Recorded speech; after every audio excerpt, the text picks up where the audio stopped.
गांव के लोग दूल्हा को पूछ रहे हैं और दूल्हा तो है नहीं। दशरथ महाराज बोले भैया मैं इसके बारे में कुछ नहीं बता सकता, जाओ मेरे गुरु जी के वशिष्ठ जी से पूछो। अब वशिष्ठ जी के पास गए, उन्हें खबर बताई। वशिष्ठ गुरु बोले कि चिंता मत करो, एक काम करो, राम जी से मिलती जुलती आकृति वाले भरत जी को दूल्हा बना दो। अब भरत जी को दूल्हा बना दिया, अब दूल्हा की समस्या खत्म। अब आगे चली बारात। अब तो बाराती फिर अपनी मूछ गुर्राट में सीना तान के जा रहे हैं। अब तो दूल्हा है, अब कोई चिंता है ही नहीं है। अब आगे पहुंचे बोरी के आगे वाले गांव में नरखट्टी। ले भैया नरखट्टी के पंच लोग आ गए, पूरे गांव के तो देखे। बोले वाह बड़ी अच्छी बारात है, दूल्हा भी बोले भव्य दिव्य है, बोले ऐसे दूल्हा के आज तक दर्शन नहीं किए। अब पंच तो पंच, अगर वो प्रपंच ना बनाते होते तो उनका नाम पंच कैसे होता। एक दो पंच बोले भैया दूल्हा तो बड़ी अच्छी है, बारात भी बड़ी अच्छी है, लेकिन ये बताओ ये बारात जा कहाँ रही। बोले पता लगा। अब पता लगा भैया बारात कहाँ जा रही है। बोले अयोध्या से जनकपुर जा रही है। बोले भैया बड़ा अच्छा दूल्हा है, ऐसा दूल्हा तो हमने अपने नेत्रों से आज तक नहीं देखा। बोले लेकिन ये बताओ ये तुम्हारे बारात की लगन कब है, दूल्हे की विवाह किस तिथि में किस तारीख में होना। अब तिथि और तारीख तो निश्चय हुए ही नहीं थी, सीधे बारात जा रही थी। बारातियों की हालत खराब, क्योंकि अभी तो सीना तान लिए थे कि अब तो कोई आएगा तो बोलेंगे ये है दूल्हा, वहां तो दूसरी बात फंस गई, बारातियों की बोलती बंद। अब एक दो अयोध्या के पटेल लोग सुन रहे होंगे, वो आए आगे। बोले भैया ऐसा है कि लगन की अभी तिथि जो है डिसाइड नहीं हुई है, वहीं जाके होगी। उस गांव के बोले, कौन से गांव के भैया, कौन से गांव के बोले, बोले कि काय भैया तुम्हारे अयोध्या में खावे खिलाने नहीं है का, तो सीधे जनकपुर जा रहे हो डेरा लेके।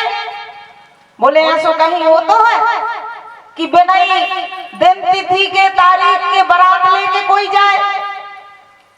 अब जैसे तैसे मूंछों की गुर्रेट फिर उतर गई। अब जैसे तैसे उस नरखट्टी से भी निकले आगे। अब क्या हुआ, गांव वाले पूछे लेकिन कोई उत्तर नहीं दे पाए। अब का है चली बारात। आगे चलते चलते जनक जी को खबर लगी, जनक जी ने जगह जगह में रुकने के लिए सुंदर व्यवस्था बनाई। बाराती अपनी अपनी पसंद की वस्तुएं जिसको जो अच्छा लगे वो ही खाने लगे। सुंदर बिस्तरों में जो अच्छे मलमल के गद्दे थे, जो एक बार लेटे तो उसकी नींद ऐसी लगे कि खोला ही ना, उस गद्दे को छोड़ने की इच्छा ही ना हो। इतनी सुंदर व्यवस्था कि बाराती लोग अपने घर की याद भूल गए। अब बारात पहुंची जनकपुरी। महाराज जनक जी ने बारात का दिव्य भव्य स्वागत किया। रामचरितमानस में वर्णन है कि बारात जो है धनतेरस के दिन पहुंची थी और लगन जो है मार्गशीर्ष की सुदी पंचमी के दिन हुई और विदाई रंग पंचमी बसंत उत्सव मनाने के बाद हुई। ब्रह्मा जी ने लगन पत्रिका लिखी, नारद जी लेकर आए, लगन का मुहूर्त निकाला। मार्गशीर्ष शुक्ल पक्ष पंचमी तिथि गुरुवार और गोरज मुहूर्त, यानी कि जितने समय गांव में खिरका होती ना, तुम्हारे गांव में भी खिरका, हाँ, तो वही खिरका लौटा थे तब गाय के खुरों की धूल उड़ती है, उसी धूल को कहते हैं गोरज मुहूर्त। मतलब गो के खुरों से चरणों से जो धूल उड़ती है उस समय जो भी कार्य किया जाता है वो कार्य कभी असफल नहीं होता। अब जनकपुरियों में बारातियों का दिव्य भव्य स्वागत हुआ। इस लीला को राम जी समझ गए कि और कोई नहीं जान पाया।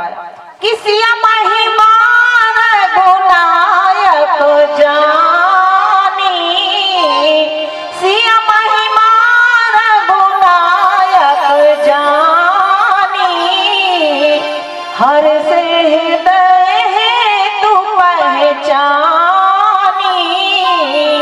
हर से हृदय तू पहचानी। राम जी सीता जी की महिमा और सीता जी का प्रेम जानकर प्रसन्न हो गए। अब बारात तो ठहर गई, पर राम जी बारातियों के पास नहीं गए। राम जी विश्वामित्र जी के पास गए। अब पिताजी के दर्शन की राम जी को इच्छा है, पर संकोच के कारण गुरु जी से भी कुछ नहीं कह पा रहे। विश्वामित्र जी समझ गए कि विश्वामित्र विनय बड़ी दे